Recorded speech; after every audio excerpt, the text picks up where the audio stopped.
คิดทอดหอยยิ้มของอ้ายยังวนเวียนในใจแต่เฮาบ่ห้องให้อีกแล้วคือเมื่อก่อนสมัยแค่ยิ้มเบาๆแล้วบอกใจว่าพอแล้วเด้อบ่แม่นเฮาบ่ฮักยังมีอยู่คือเก่าแต่มันถึงเวลาที่ต้องปล่อยให้ใจโตรอจนเจ็บบ่เหลือแห้งสิสู้วันนี้สิหันหลังให้ฮักเก่าได้บ่ขอคืนดีแต่ใดพอแล้วเด้อใจเฮาบ่รอต่อแล้วพอแล้วเด้อน้ำตาที่ไหลอยากแอบแนมรูปเขา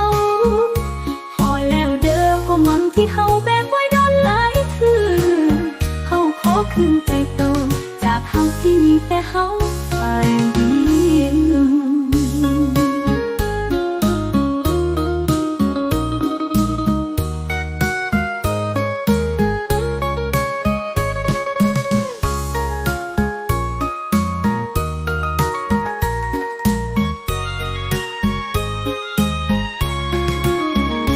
ยิ้มคนนี้เคยรอแบบบ่ฮู้จบเคยหักจนบ่เหลือทางถอย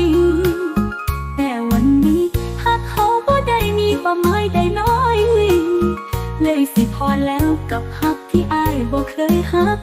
ต่อ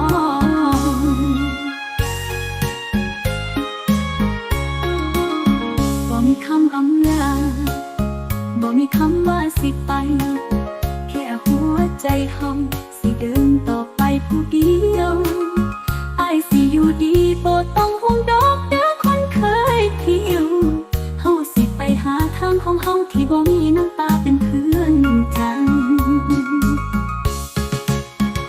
พอแล้วเด้อใจเฮาบ่รอต่อแล้วบ่ขอเศร้าเพราะคนที่ทิ้งเฮาไปถึงหักสิยังอยู่แต่สิวางมันไว้ในใจแล้วเก็บไว้คือเรื่องเก่าๆที่บ่สมควรรวนรอ